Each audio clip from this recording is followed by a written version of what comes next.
Dingin, dingin nggak? Alhamdulillah, khalaqa ruhuhu fasada al-anwar wa nafakha min ruhihi al-aqdas dan menurut jami'an arwah wa qala tabaraka wa ta'ala ma khalaqtul jinna wal insa illa liya'budun wa qala Abdullah bin Abbas radhiyallahu anhu ya'budun illa أما بعد الله تعالى من أعداء الصالحين المعرفين اللهم ارزقنا حلاوة الإيمان وارزقنا الاستقامة والعناد على شريعة الأرواح والشريعة المحمدية طريقة المحمدية من رب العالمين. Baik Bapak Ibu, semua yang hadir, alhamdulillah. Kalau bikin acara bulan-bulan Desember, nggak usah pakai pawang, nikmati saja. Bersyukur itu mudah saja. Bersyukur itu nggak pakai pilihan. Bersyukur itu makrifatu al-mu'min Ar-Razzaq. Syukur itu mengenal, menyadari bahwa yang nurunin hujan adalah Allah. Kalau Allah menurunin, kita mau. Itu namanya nggak bersyukur. Makanya saya larang panitia pakai pawang. Saya larang kalau ada majelis nggak usah pakai pawang-pawang hujan, terima aja. Kalau musim hujan bikin aja tenda. Gampang loh. Loh pawang kan juga doa, iya doa. Cuma nanti kalau nggak hujan nanti ngomong tuh karena aneh pasang pawang jadi nggak hujan. Nah, itu syirik khafi, syirik tersembunyi. Nanti batal namanya. Nama musolanya musola apa? Nurul, Nurul Hikmah, Nur al Hikmah. Nur cahaya, maksudnya cahaya Nabi Muhammad SAW. Al-hikmah, hikmah itu adalah kearifan, kebijaksanaan, ketepatan paham. Pahamnya tepat, itu disebut hikmah. Maka di Quran disebutkan wa may yu'tal hikmata faqad utiya khairan katsiran. Siapa yang diberikan ketepatan makna, faham, dia telah diberikan anugerah yang besar. Maka kita syukuri aja ya. Jangan ngomong gini, ini kalau Buya ini wali ini pasti nggak hujan nih. Urusannya apa hujan sama wali? Yang pasti saya wali mulia. Itu nggak ada yang bisa menggugat. Kalau wali Allah, semua mukmin itu wali Allah. Semua selain wali Allah pasti wali syaitan, udah titik. Maka pilihannya di hidup ini cuma dua, jadi wali Allah atau jadi wali syaitan. Oh, bukannya wali yang tinggal di atas gunung, itu mah monyet. Kita baru habis berkemah, karena ini musim liburan anak-anak, jadi saya ajaklah anak saya ke gunung. Kita berkemah, ada yang tinggal di situ juga, namanya babi hutan. Jadi yang tinggal di gunung bukan wali Allah. Siapa yang tinggal di gunung? Monyet, babi hutan.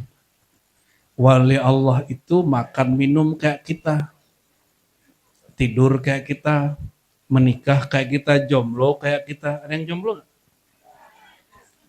Ini hadroh di mana hadroh? Ada yang jomblo gak? Apa jomblo semua? Waduh, sholawatnya cakep jomblo.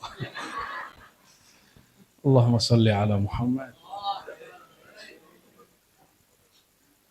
Kata Imam Mu'taillah, maha hebat Allah subhana man satara sirral khususiyah bizawahiril basyariyah. Allah itu maha hebat menyembunyikan wali-walinya yang khusus dengan penampilan manusia biasa. Jadi wali itu ketemu bininya galak, kadang-kadang gitu ya. Kalau bininya udah jadi wali jadi gak galak. Ibu-ibu ini yang galak apa yang bukan ini? Ya, bapak-bapak ini korban kegalakan ya. Dan bapak-bapak kalau menjadi wali gak boleh balas. Kalau digalakin bini terima aja. Karena Allah berkalam fa'fu wasfahu wa firu. Surat Taghabun. Fa'fu itu maafkan saja. Berlapang jiwa saja. Wasfahu tetap rangkul dia mesra. Waghfiru, lupakan kesalahannya. Itu baru namanya wali Allah dalam rumah tangga. Jadi ada orang jadi wali bukan di atas sajadah. Jadi walinya ketika dia bermuamalah dengan keluarganya, dia pakaikan sifat-sifat nama-nama yang dibolehkan kita untuk menirukannya. Al-Imam Al-Ghazali menulis kitab Al-Maqsad Al-Asna yang beliau ambil ilmunya dari gurunya, namanya Sayyidina Abu Ali Al-Farmadi. Abu Ali Al-Farmadi ini jangankan murid, raja aja takut sama dia. Jadi Abu Ali Al-Farmadi kalau dia hadir, raja-raja langsung mempersilakan berdiri cium tangan dia. Itu Imam Abu Ali Al-Farmadi. Bahkan dia melewati guru-gurunya. Gurunya namanya Kharqani. Kalau dia datang, raja persilakan di sampingnya. Kalau Al-Farmadi datang, itu raja langsung ambil kursinya mengatakan, wahai Tuan Syekh duduk di tempatku. Dari dialah Imam Ghazali ngambil ilmu tentang nama-nama Allah. Apa kata Imam Ghazali? Setiap nama Allah itu ada yang boleh ditirukan nurnya. Nah ini salah satu yang boleh. Dua nama Allah yang wajib dipakaikan suami istri dalam rumah tangga. Fa'fu wasfahu waghfiru. Fa'fu al-afu. Berlapang dada, memberi maaf. Allah itu setiap hari disakiti makhluknya. Tapi Allah karena dia maha besar, dia maha luas kasih sayangnya, Allah tidak tersinggung. Allah tunggu. Jadi malaikat udah tersinggung, kata Allah. Hai malaikat pencatat amal, jika engkau melihat hamba-hambaku maksiat, jangan tulis dulu. Lihat sehari semalam. Jika dia istighfar atau zikir atau tobat, langsung kalian lupakan. Namanya waghfiru, hapuslah, jangan diingat-ingat. Bibi biasanya ibu-ibu ini suka ngingat-ingat ya, ingat mantan. Emang punya mantan? Laku juga berarti dulu ya. Situ punya mantan nggak dulu? Mantan apa? Allahumma sholli ala Muhammad. Jadi kalau kita membaca nama Allah, yang disebut mengambil nurnya itu bukan suara yang bagus. Nas'aluka ya man huwallahu alladhi la ilaha illa huwar rahmanur rahim. Itu namanya melagukan Asmaul Husna. Yang dimaksud Rasulullah, inna lillahi tis'atan wa tis'ina isman. Allah punya 99 nama, hadis Bukhari. Mi'ah illa wahidah, 100 kurang 1. Man ahsaha dakhal jannah. Siapa yang meresapi, menghafalkan dan menghayati, itu makna ahsaha. Dakhalal jannah, pasti masuk. Kalau masuk surga pasti wali Allah. Ingin jadi wali Allah enggak? Kalau saya ingin jadi wali Allah, maka setiap hari kami membaca nama-nama Allah dan mengamalkan isinya. Jika Allah setiap hari memberi makhluk, tapi setiap saat makhluk lupa kepadanya, Allah memaafkan, maka kita maafkan. Setiap hari Allah Ta'ala memberi kepada makhluk, setiap hari juga makhluk mengumpat, tidak bersyukur kepadanya. Allah biarkan, Allah katakan tunggu, siapa tahu besok dia tobat, siapa tahu besok dia sadar. Nah, itulah yang turun nurnya kepada Sayyidina Muhammad sallallahu alaihi wasallam. Maka Sayyidina Muhammad sallallahu alaihi wasallam disebut juga Nurullah. Apa sebutannya? Salah satu nur Allah itu disebut nurul hakim atau nurul hikmah. Ketika Haji Samsuri datang kepada kami, berkenan nggak musola saya kecil? Musolanya kecil apa gede? Ya. Diresmiin nama Buya boleh nggak? Emang kenapa? Saya kan nggak pernah beda-bedain. Di lapangan aja nggak ada musolanya kita datang ya. Di lapangan ada musola nggak? Lapangan bola kita datang kok. Tapi kan ada panggungnya. Apalagi musola. Ini sudah mulai rotib, sudah jalan? 5 waktu sudah jalan? Ya. Maka dari nama Allah Al-Hakim dan sifatnya Al-Hikmah, diambillah nama ini. Karena saya melihat Haji Samsuri ini ceplas-ceplosnya itu pas. Ngena. Tepat. Nah, bahasa Arabnya bisa itqan, bisa hikmah. Hikmah itu ketepatan kolbu memahami bahasa-bahasa Allah Subhanahu wa Ta'ala. Semoga musola ini nanti menjadi salah satu tempat nur Rasulullah menyebar. Amin. Nur itu menyebar dengan cara apa? Menyebar akhlaknya. Jadi jangan bayangkan cahaya nyebar. Nah, kalau itu mungkin Jakarta lebih banyak cahayanya, benar nggak? Ya, PLN lebih banyak nurnya, bukan nur itu. Ya. Baik, itu baru muqaddimah. Tadi maulid yang dibaca, maulid apa ada yang tahu? Maulid apa yang tadi dibaca? Diba. Sayyidina Abdurrahman Dibai, ini orang Yaman, dia ngaji ke Mekah, ngaji kepada ulama-ulama besar ya. Ada yang menyebutkan sanadnya ke Imam Ibnu Hajar Al-Haytami, ada yang ke Zakaria Al-Ansari, ada yang Sakhawi, macam-macam menyebutkan sanadnya. Dulu pernah ada yang mengisukan beliau ini orang Syiah, tapi tidak benar. Beliau seorang ahlus sunnah wal jamaah. Dan saya sampaikan kepada Haji Sam dan semua tokoh masyarakat dan masyarakat Ribat ya, yang tempat ngajinya Haji Sam, kami mengajarkan akidah ahlus sunnah. Fikihnya fikih ahlus sunnah. Fikih ahlus sunnah itu banyak, tapi yang tersisa yang kuat hari ini 4. Fikih Imam Hanafi, Maliki, Syafi'i, Hanbali. Untuk musola Nurul Hikmah, insya Allah nanti para muallim, guru-guru ribat insya Allah akan mensupport ngajarin fikih Imam Syafi'i. Akidah Ahlus Sunnah itu dihimpun oleh seorang imam namanya Abul Hasan Al-Asy'ari. Apa simbolnya? Ciri-cirinya belajar sifat-sifat Allah.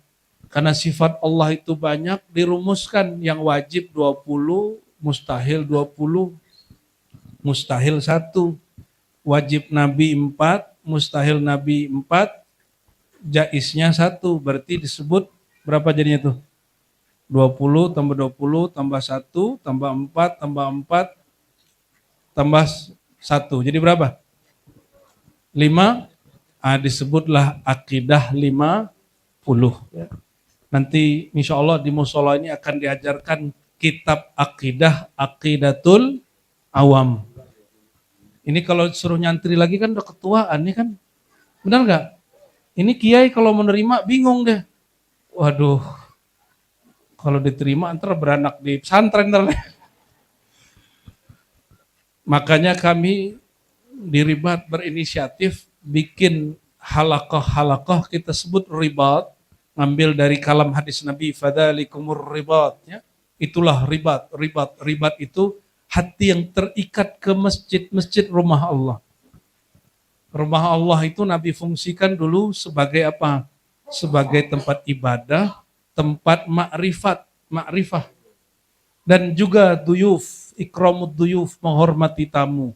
Jadi saya berharap nanti Haji Sam ini dibuka 25 jam, bukan 24 jam. Berapa jam? 25 jam. Maksudnya jangan sampai ada keinginan ini digembok kalau habis isya. Kalau digembok, saya kalamkan ke semua mu'alim ribat, ente haram ngajar di situ. Ya, nggak boleh ngajar di situ. Itu masjid pribadi, bukan masjid umat Nabi Rasulullah SAW. Ya, ini sudah wakaf kan ya? Sudah wakaf. Jadi kalau orang lewat, nggak punya tempat tinggal, dia nginep di sini biarin. Kalau perlu kita santuni, itulah Rasulullah SAW. Rasulullah itu di masa hidupnya, masjid di samping Masjid Nabawi belum ada hotel seperti sekarang. Ada orang-orang Nasrani, orang-orang musyrik, mereka ingin kenal orang yang diikuti oleh penduduk Madinah, penduduk berbagai tempat itu siapa. Maka mereka datang ke Madinah, gak ada penginapan. Di mana nginepnya? Diinapkan di masjid, tapi gak disuruh sholat. Dibiarkan mereka dikasih makan tiap hari. Jadi bagaimana hukumnya non-muslim masuk masjid? Boleh. Boleh. Waktu guru kami, Imam Besar Istiqlal yang lama, mengizinkan Obama masuk Masjid Istiqlal, itu kiai kita sempat dibantah orang. Sempat debat kiai-kiai nanggung. Dia lupa, ini kiai ahli hadis. Mulai dari tahun 90-an sampai belum wafat, setiap hari ngajar hadis. Hadis yang kami pelajari dari beliau bukan hadis Arba'in 40 atau hadis populer, enggak. Apalagi Duratun Nasihin yang banyak hadis masalahnya. Hadis yang dipelajari hadis kitab induk, Sahih Bukhari, Sahih Muslim, Sunan Abu Daud, Sunan Tirmizi, nyampe di Jawa jadi Sunan Turmuji. Ya, itu kitab-kitab dipelajari. Khatam itu kalau di luar sana, orang belajar kitab begitu, santri mau jadi ulama besar. Nah ini dikata-katain sama orang yang baca kitab hadisnya, kitab tipis-tipis. Ya langsung dibabat sama beliau. Nih hadisnya, Rasulullah SAW menginapkan orang-orang musyrik di masjid. Menginapkan orang-orang kafir yang mereka ingin kenal siapa Muhammad itu, diinapkan di masjid. Adapun riwayat bahwa orang Nasrani diizinkan ibadah di masjid, itu riwayatnya memang bermasalah, ya. Itu bermasalah. Tapi kalau orang-orang belum Islam diizinkan menggunakan akses ini, itu hadisnya Sahih Bukhari, Muslim, Abu Daud dan lainnya. Itu yang pertama. Yang kedua, semoga masjid ini nanti tidak hanya belajar akidah dan fikih, tapi mengajarkan musola ini mengajarkan yang ketiga, yaitu ilmu mengenal Allah secara rohani, yang kemudian disebut tasawuf. Apa sebutannya? Ini mohon maaf, kebanyakan orang kenal tasawuf itu duduk-duduk dengan sejarah seputar tasbih, jalan dari Jakarta ke Surabaya tanpa nyeker gitu ya. Itu bukan tasawuf. Tasawuf enggak begitu. Tirakatan cuma makan, enggak, itu tirakat. Tirakat itu ada di tasawuf, ada di selain tasawuf itu bukan itu. Tasawuf itu mengikuti Rasulullah zahir dan batin. Kalau fikih mengikuti Rasulullah secara zahir. Kalau akidah mengikuti keyakinan Rasulullah. Kalau tasawuf itu mengikuti Rasulullah secara zahir dan batin. Maka oleh Imam Abu Nuaim Al-Asbihani beliau sebutkan tasawuf itu pilar-pilarnya begitu. Mengikuti Rasulullah dan isinya adalah mengenal Allah Subhanahu wa Ta'ala. Kalau kita hormat ke orang, nggak kenal, nggak berasa ya. Tapi kita kenal nih, ini Pak RT, ini Pak Camat, ini Pak Kiai. Kalau kita jumpa pasti kita ta'zim. Jadi kalau ada orang nanya, bagaimana cara khusyuk?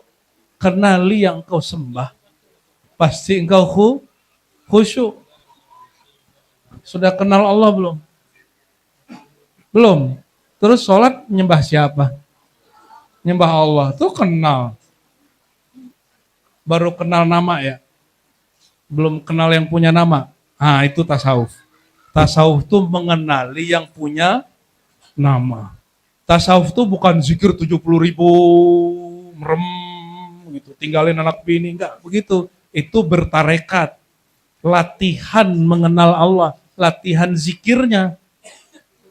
Latihan zikir ini juga ada di agama lain, tapi dengan lafaz yang berbeda. Nah, itulah yang dibaca oleh qori tadi. Ya ayyuhal muzammil. Siapa yang disebut muzammil di situ? Arti muzammil apa? Ini dari kecil udah belajar Quran kan? Apa arti muzammil? Orang berselimut. Siapa orangnya? Yang dipanggil di ayat itu siapa? Apa orang, ini nama kampungnya apa nih? Hah? Bantar Gebang. Dapat ini dong. Dapat duit dari sono dong. Tiap bulan dapat nih. Bukan dapat sampahnya. Dapat apa? Dapat kompensasi ya. Kaya-kaya orang sini berarti. Amin. Giliran sebut kaya, amin. Siapa yang disebut Al-Muzammil? Wahai orang berselimut. Orang Bantar Gebang berselimut dipanggil nggak di situ? Enggak. Yang dipanggil di situ siapa? Itu Sayyidina Muhammad sallallahu alaihi wasallam. Jadi beliau itu berselimut. Habis dapat wahyu pertama, kedinginan, ketakutan. Tapi itu bukan takut seperti kita takut. Ada perasaan antara senang, tidak senang, antara ada sesuatu jati dirinya yang muncul. Akhirnya beliau berselimut, diselimutkan oleh Sayyidatuna Khadijah. Jadi beliau pulang dari Gua Hira, apa kata beliau kepada Sayyidah Khadijah? Wahai istriku, zammiluni. Ya? Wahai ahlu baitku, zammiluni, zammiluni. Tolong selimuti aku. Ternyata yang menghangatkan Rasulullah itu bukan selimut kain itu. Tapi beliau hangat hatinya ketika istrinya Khadijah mengatakan, wahai suamiku tercinta, janganlah engkau cemas. Kenapa? Tidak mungkin yang turun kepadamu itu sesuatu yang sia-sia. Kenapa? Karena engkau tukrid duyuf, engkau ini orang yang sangat santun kepada semua tamu. Tasilul arham, engkau ini suka menyambung silaturahim. Nabi itu di kitab ini disebutkan, kalau ada orang mencacinya, memusuhinya, ya'fu wa la yu'aqib. Nih, dengerin. Apa sifat Nabi yang disebutkan di kitab tiba? Kalau dimusuhi, dicaci maki, dibuli, ya'fu wa la yu'aqib. Ingin jadi kekasih Allah enggak? Ingin jadi wali Allah? Nah, pakai ini, bukan pakai wiridan ntar jadi orang sakti. Ntar sayang, takut kena pelet. Inilah rahasia nurnya Rasulullah itu, ketika orang dibuli dia balas membuli. Sekarang pesantren-pesantren bingung Bapak Ibu. Ibu-ibu apa bapak-bapak komite wali santri itu mulai ngerecokin, ngatur-ngatur pesantren. Ada dibully dikit, ustadznya dimarahi, ustadznya kemudian diperkarakan, pesantrennya diperkarakan, anaknya langsung diambil. Itu aneh itu. Perhatikan nih sifat Rasulullah SAW. Ketika ada orang mencaci makinya, memusuhinya, menghinanya, ya'fu, beliau berbesar hati, berlapang dada, memaafkan. Wala yu'aqib, tidak membalas. Kalau kita kan ngomongnya lain. Aku nih, kalau ada orang baik, aku lebih baik. Kalau ada orang jahat, aku lebih jahat. Itu namanya setan. Tapi tubuhnya manusia. Tubuhnya apa? Ya, ada orang baik, aku lebih baik. Itu namanya balas jasa. Orang yang dapat nur Nabi Muhammad itu, nih cek, nur Muhammad itu bukan kita merem terus kita lihat cahaya, bukan itu ngayal namanya. Cek ada nur Muhammad gak? teman kita, tetangga kita parkir kurang pas. Sering begitu nggak? Kita datang ke rumahnya ke dokter, ini kamu hargai aku, aduh, gaduh. Urusan orang bertetangga kan urusan jalan aja dari dulu. Benar nggak? Ini gangnya aman nggak nih? Soalnya kendaraan kita pada parkir di situ nih. Ntar dikempesin lagi ya. Kejadian zaman-zaman dulu kalau ustadz saya ceramahnya nyinggung orang kampung, pulang-pulang sepeda ontelnya udah kempes, Pak. Teman-teman dulu kan kayak kita pakai ontel ya. Nyinggung orang tempatan, pulang-pulang udah dorong sepeda. Saya nyaksin sendiri, ustadz kita dulu gitu. Allahumma sholli ala Muhammad. Ya. Nah, semoga ini musola Nur Al-Hikmah nanti menjadi salah satu penerang kolbu umat Nabi Muhammad SAW. Menjadi tempat memancarkan nur Sayyidina Muhammad SAW. Kita baca sedikit dari Diba ya, biar ada berkah karena yang dibaca malam ini itu. Nanti kalau saya datang lagi bulan kapan kita lanjutin aja bacaan ini ya, insya Allah. Ya. Sediain aja honor yang tinggi Bu. Ya, amal Fatihah 70.000 kali. Nanti honornya dibalikin. Kata beliau di tengah-tengah, فَسُبْحَانَ وَتَعَالَى مِنْ مَلِكٍ أَوْجَدَ نُورَ نَبِيِّهِ مُحَمَّدٍ صَلَّى اللَّهُ عَلَيْهِ وسلم مِنْ نُورِهِ قَبْلَ أَنْ يَخْلُقَ آدَمَ مِنْ طِينٍ لَازِمٍ. Nah ini mulai agak serius sedikit ya. Siap dengerin agak serius? Kita baca Fatihah dulu untuk Rasulullah SAW. Rohin Nabi SAW, Nuril Anwaril Fatihah.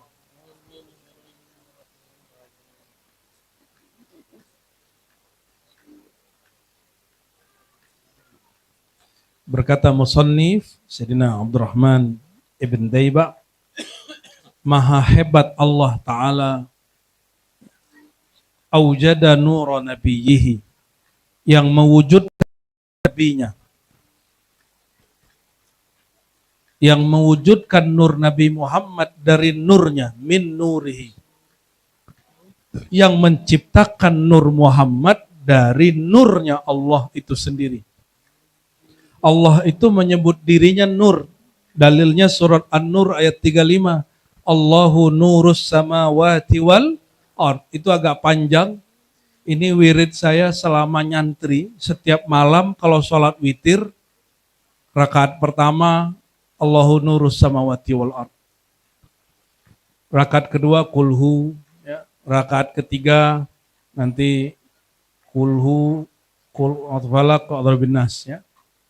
Itu yang saya amalkan terus. Habis itu doa, ya Allah, pemilik cahaya, sumber cahaya, beri cahaya pikiran dan kolbu kami. Asbab itu Bapak Ibu, alhamdulillah, banyak hadis yang kemudian Allah berikan pemahaman, banyak teks yang Allah izinkan saya khatamkan, ya. Banyak kitab yang kemudian kita baca, banyak guru yang kemudian kita ambil keberkahan ilmunya. Alhamdulillahirabbil alamin. Ya. Jadi nur Allah, sumber nur Muhammad. Nah ini maksud dari teks. Kapan itu terjadi? Qabla ayyakhluqa Adam min tinil lazim. Sebelum Allah menciptakan Nabi Adam dari tanah. Maksudnya apa? Nur Sayyidina Muhammad sallallahu alaihi, ulangi, pakai sholawat lah ya. Nur Sayyidina Muhammad sallallahu alaihi wasallam Allah adakan, Allah ciptakan sebelum Nabi Adam ada. Berarti lebih tua Nur Muhammad atau Nabi Adam? Mana yang lebih tua? Nur Muhammad sallallahu alaihi. Semua kitab maulid menyebut itu. Semua kitab tarikh sirah menyebutkan itu. Tapi sekarang muncul dai-dai nggak tahu dua pemuda dia membid'ahkan, nggak ada Nur Muhammad, hadisnya sahih apa palsu. Nggak ngerti hadisnya, lalu mengatakan hadisnya palsu. Nggak ngerti ayatnya, tafsirnya, mengatakan tafsirnya nggak ada. Mana dalilnya di Quran bahwa Nur Muhammad itu ada? Oh banyak. Kita pakai aja surat An-Nur tadi 35. Kata Allah, Allahu nurus samawati wal ard. Allah adalah nur pemilik cahaya yang menjadi sumber terangnya langit dan bumi. Mathalu nurihi kamishkat.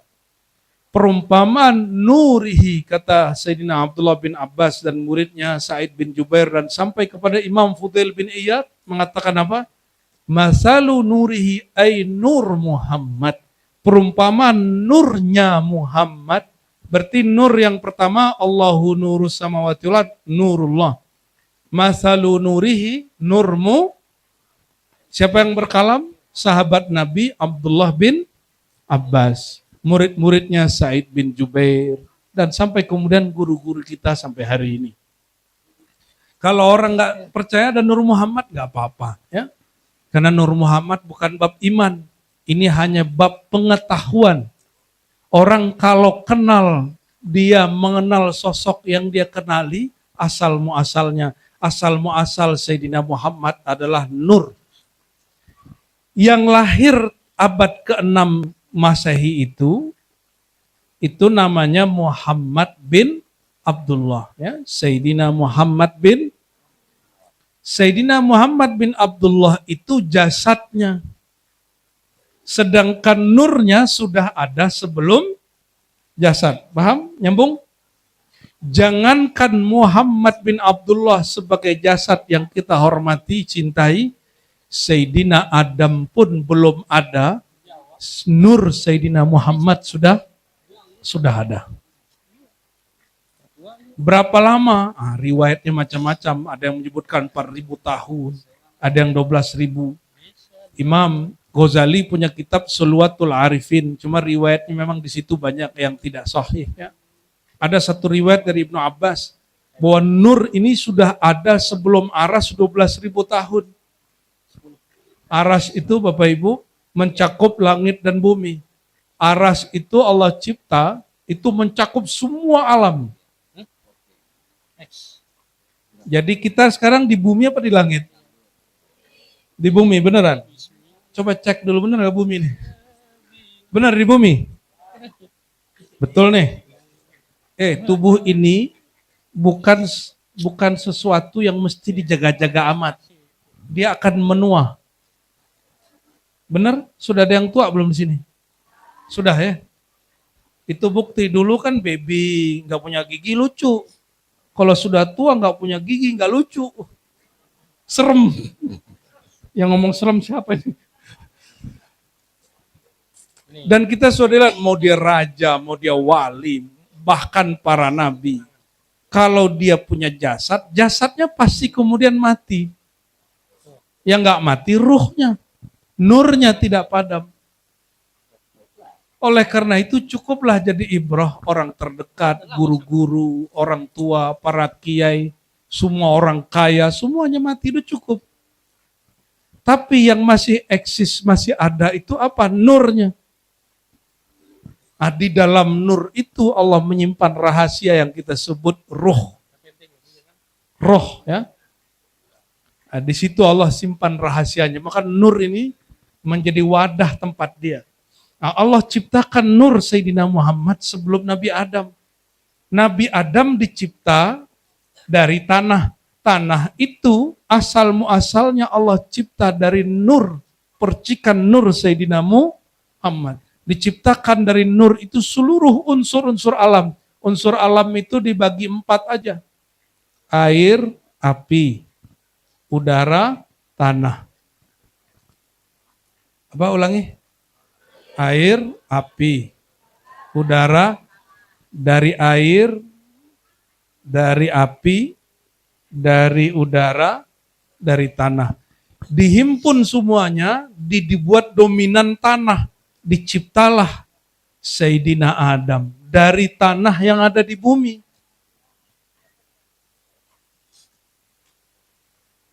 Kalau dalam beberapa riwayat disebutkan orang itu akan meninggal di mana dia dulu unsur tanahnya muncul. Makanya ada orang lahir di Jawa meninggalnya di Jakarta. Lahir di Jakarta, meninggalnya di Sumatera. Lahir di Sumatera, meninggalnya di Mekah. Ada yang begitu kan?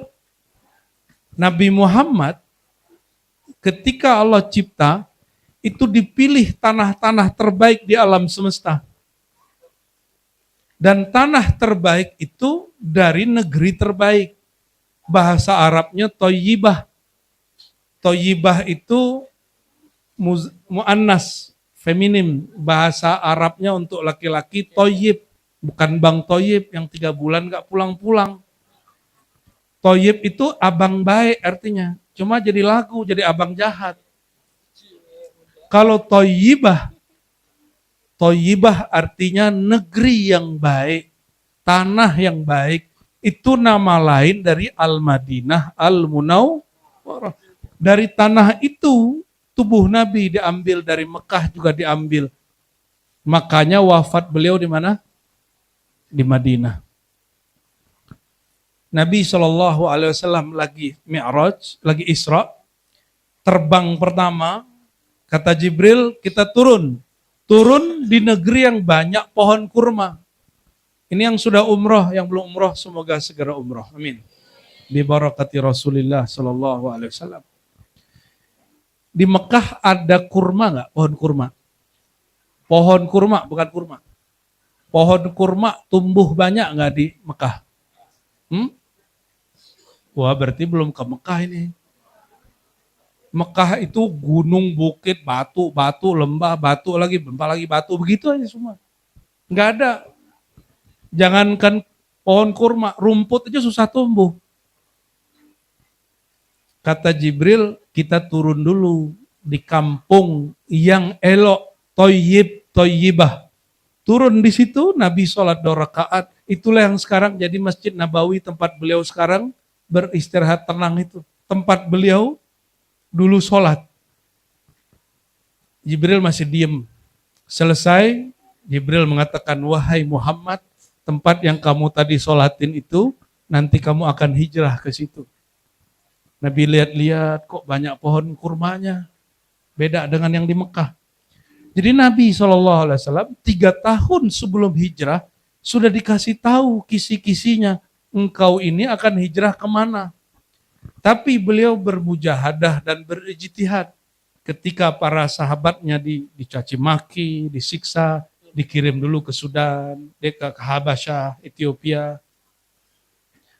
Terakhir beliau sendiri. Beliau berangkat ke Taif. Bayangkan, Bapak Ibu ini datang ke Bantar Gebang, baru nyampe di gerbang gang situ langsung dilempar pakai kotoran sama batu. Tersinggung apa enggak? Jangankan begitu, Pak RT nih atau pengurus atau tokoh masyarakat, enggak disalamin aja tersinggung.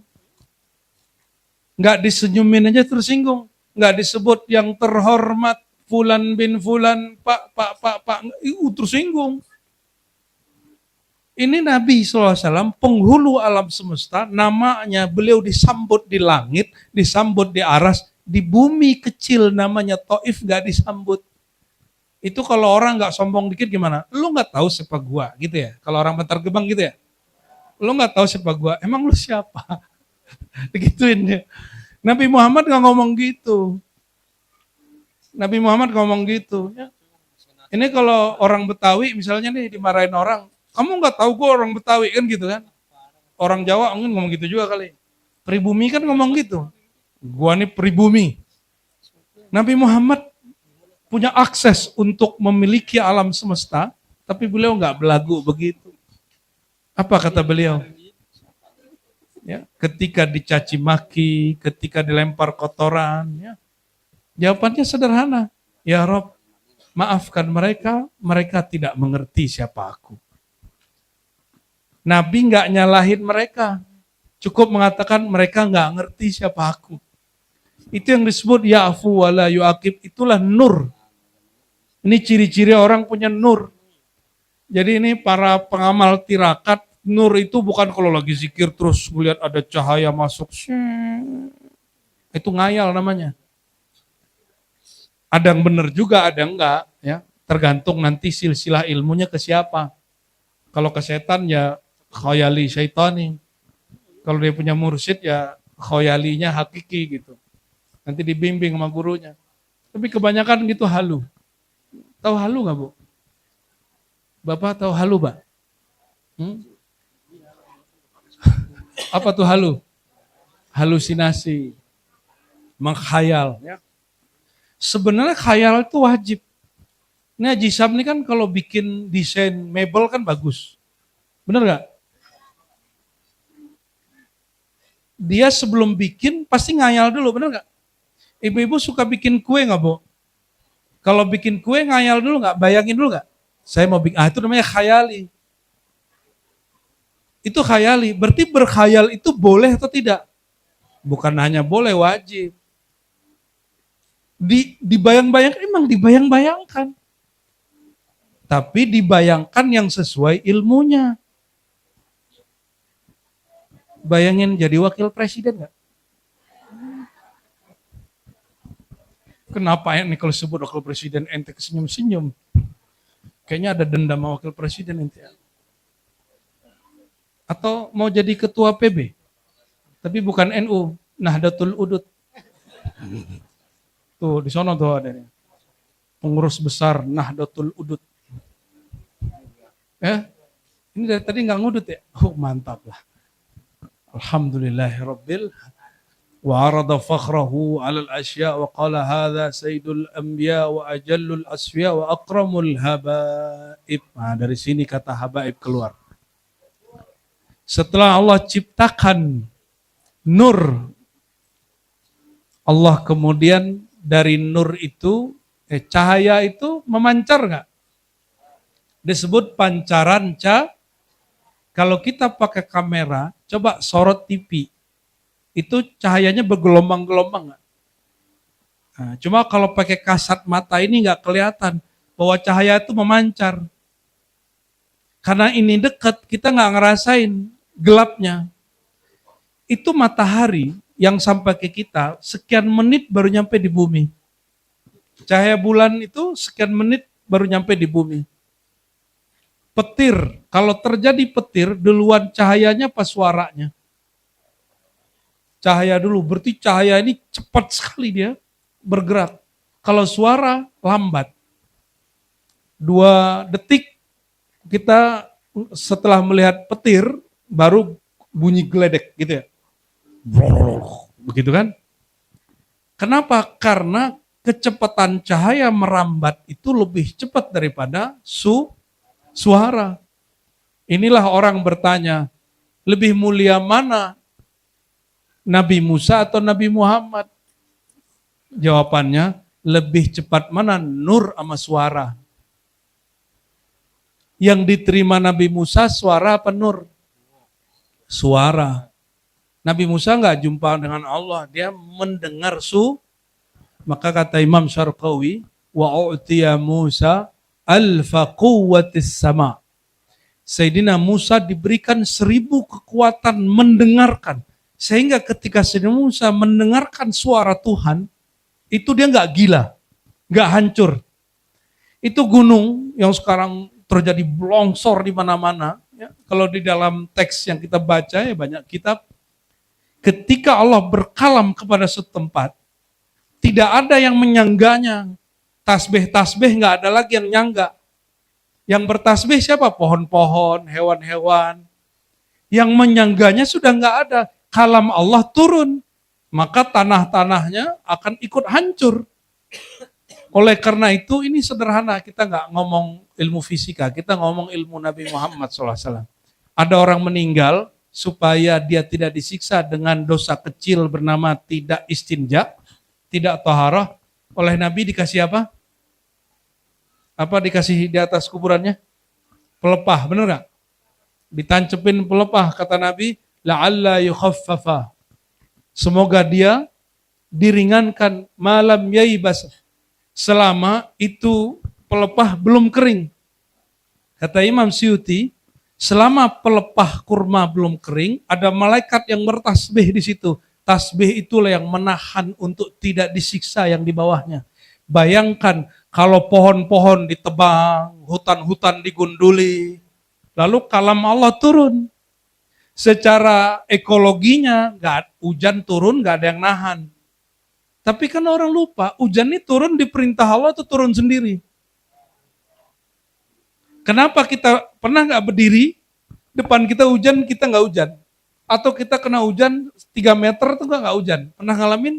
Itu Allah yang ngatur, disebutkan dalam Quran surah An-Nur banyak sekali ungkapan-ungkapan seperti itu.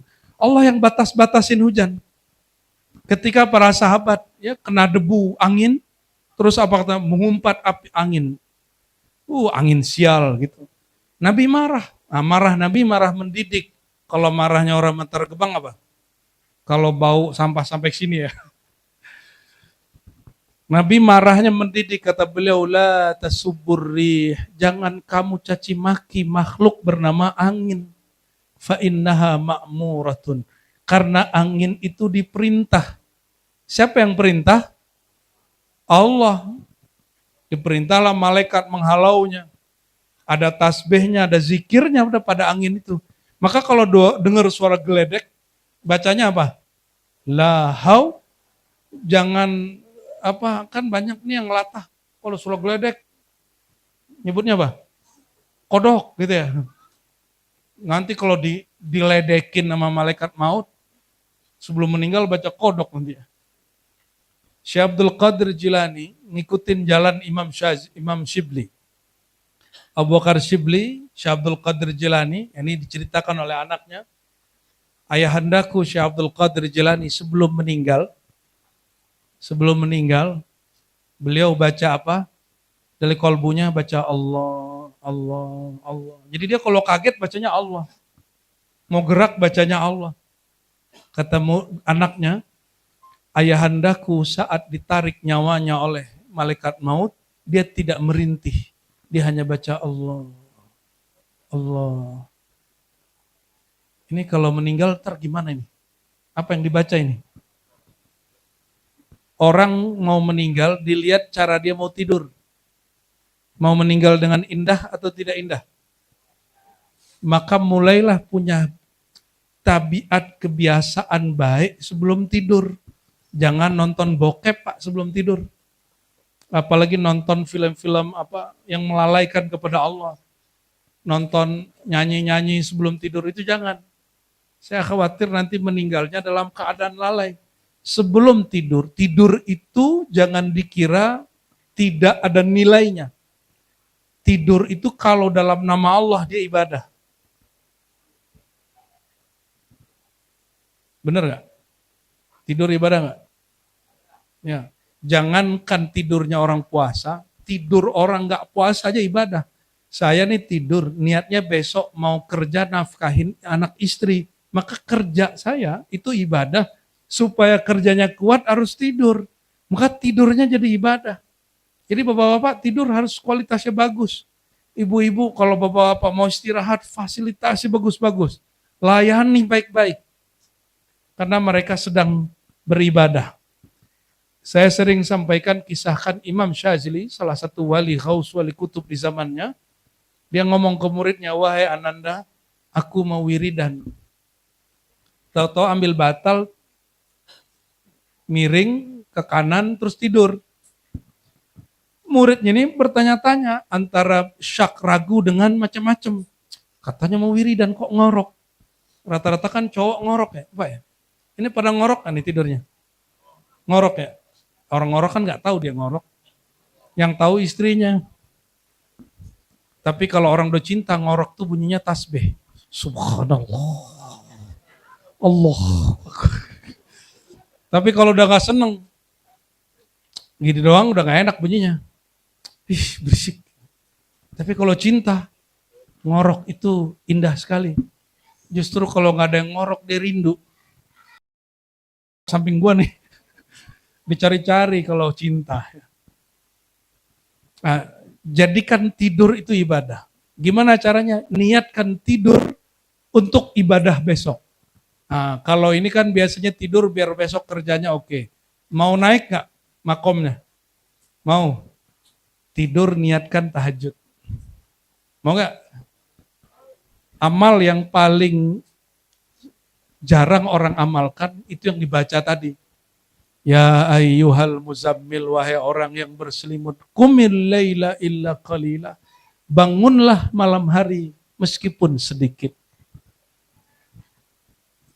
Kira-kira, mohon maaf, kita main handphone, samping kita pasangan, kita lagi WA-WA-an orang, itu yang pasangan cemburu nggak? Walaupun kita WA teman, bukan WA demen. Cemburu nggak samping kita? Cemburu. Bayangkan, disebutkan di dalam ini permulaannya disebutkan yanzilu fi kulli lailatin ila sama'id dunya wa yunadi hal min mustaghfir hal min taib. Allah itu sepertiga malam terakhir turun. Hanya Allah yang tahu maknanya. Cuma kalau orang ahli nur, kajian Nur Muhammad tidak memperdebatkan apa makna turun. Mereka kalau disebut Allah turun, biarin. Kan Allah bukan jasim. Allah bukan benda. Maka jika dia bukan benda, turunnya bukan berpindah dari atas ke bawah.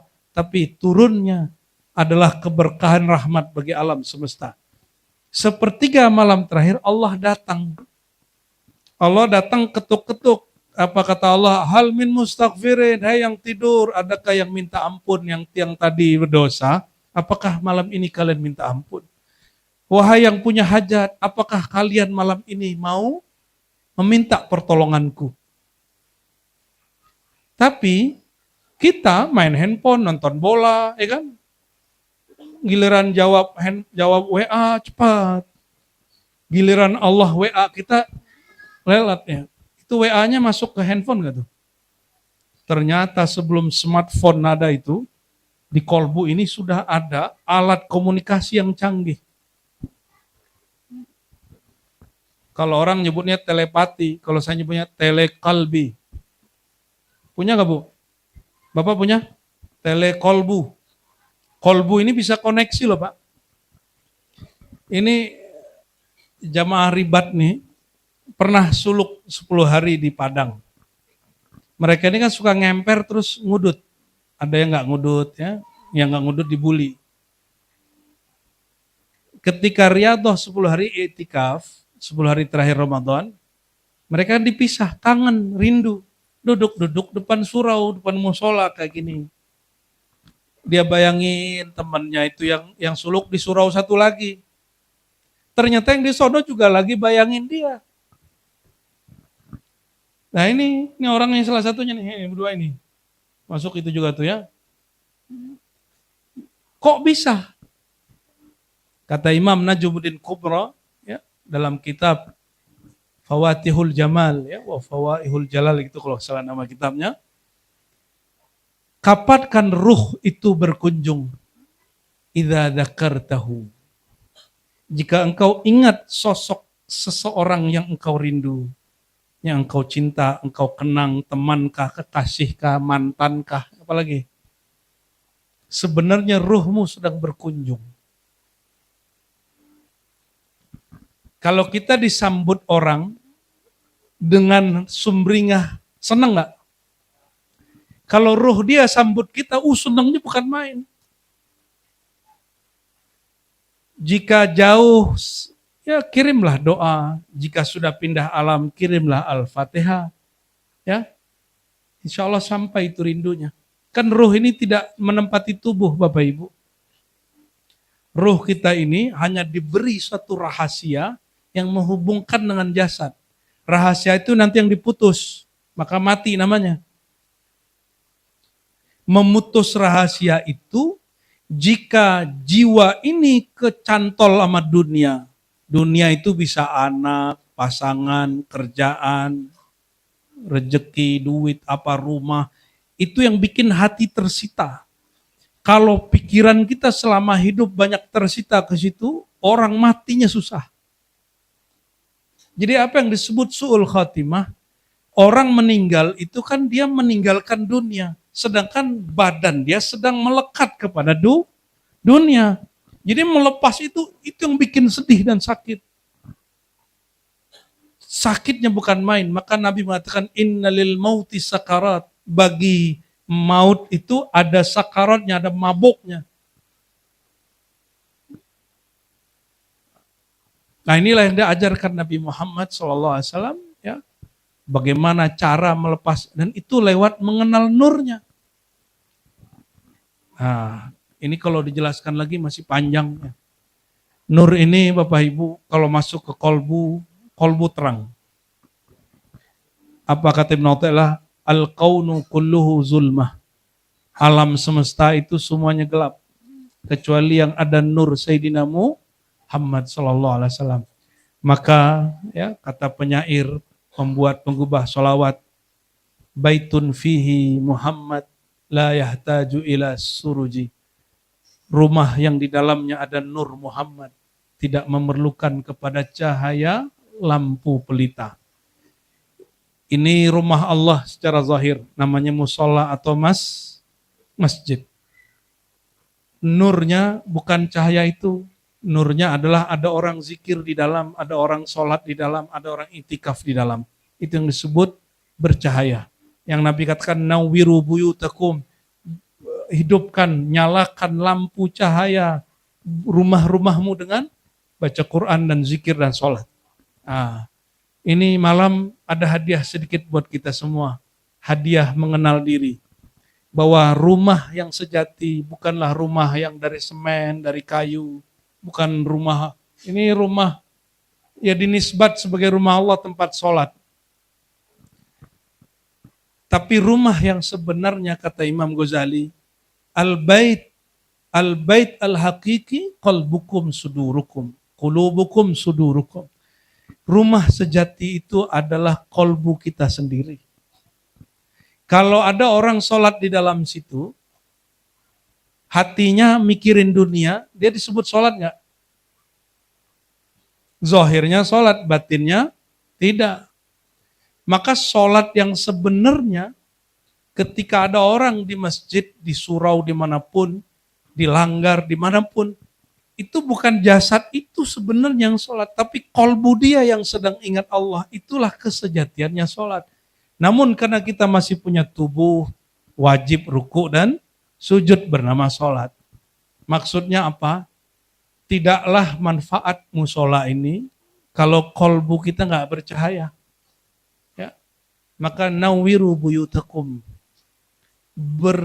Berilah cahaya, nyalakan cahaya kolbu kamu dengan apa? Dengan kalam-kalam Allah, dengan ilmu. Ya, bitilawatil Quran itu maksudnya dengan ilmu. Wassalah dan ibadah. Ilmu, ibadah. Kata Sayyidina Ali, tidak disebut orang itu berilmu sampai dia mengamalkan ilmunya. Nah, ini rumus. Jangan banyak ibadah tapi kurang ilmu. Banyakin ilmu, nanti ibadahnya walaupun sedikit dipandang Allahnya besar. Oleh karenanya ada orang alim tertidur, ada orang jahil 1000 rakaat, lebih afdal orang alim yang tertidur. Wah, ini jadi dalil nih. Ulama nggak usah sholat subuh di masjid, bukan begitu ya? Nggak ada urusan ulama kalau subuh siang nggak apa-apa, nggak, bukan itu maksudnya. Ini bab sholat sunat, bukan sholat wajib. Maksudnya orang alim itu kolbunya sudah makmur dengan ilmu. Dia sudah hidup. Kolbu dia itu baitullah. Maka kata Imam Ghazali tadi apa? Kolbul mu'min baitullah. Kolbu orang itu baitnya Allah. Apa arti bait? Rumah tempat menyebut-nyebut nama Allah. Nah, semoga musola Nur Al-Hikmah, orang yang kolbunya sibuk, maka rumah tentu ada biasa kaligrafinya, ada pintunya, ada ornamen. Hiasilah kolbu dengan Allah. Ada kolbu ya, Ar-Razzaq, ada Al-Wasi, Ad-Dar. Itulah nanti yang akan menjadi kolbu. Ya. Untuk di sini nanti kita akan beberapa, kalau mau mimpi dengan zikir al-asma husna. Ya, latih-latih baca asma, insya insya Allah. Terakhir ya, sebagai tanda syukur ya, kita sampaikan terima kasih kepada pewakaf dan siapapun yang berjasa di sini. Pasti ini bukan Haji Sam sendiri, masyarakat sekitar juga mendukung. Saya lihat senang sekali ya, benar ya. Alhamdulillah.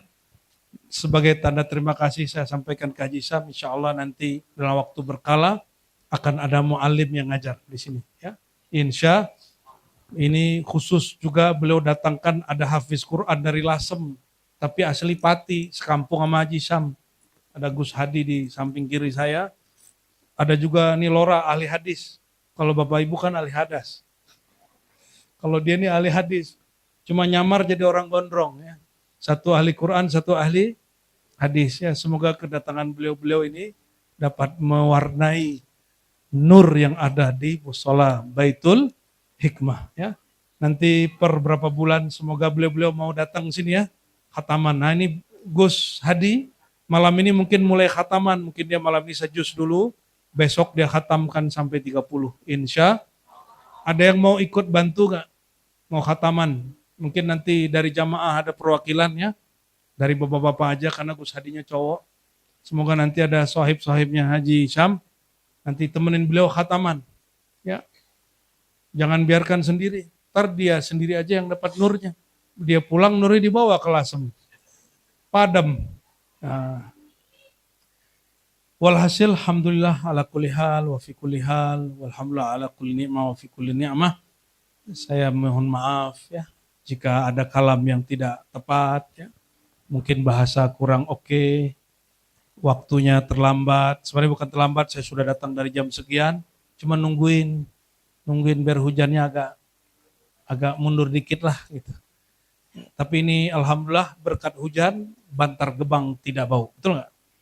Ya, jadi jangan diumpat hujannya, katakan alhamdulillah Allah kirimhu, subhanallah walhamdulillah, wa la ilaha illallah wallahu akbar, innallaha malaikatahu yusalluna 'alan nabi. يا أيها الذين آمنوا صلوا عليه وسلموا تسليما. Kita baca salawat Jibril dan salawat yang ada di mahal qiyam tapi sembari duduk ya. Labbaik Allahumma salli wa sallim wa barik alaihi. Sallallahu sama-sama. Sallallahu على محمد صلى الله عليه وسلم صلى الله على محمد صلى الله عليه وسلم. Lebih kuat lagi. Sallallahu ala Muhammad sallallahu alaihi wasallam sallallahu ala Muhammad sallallahu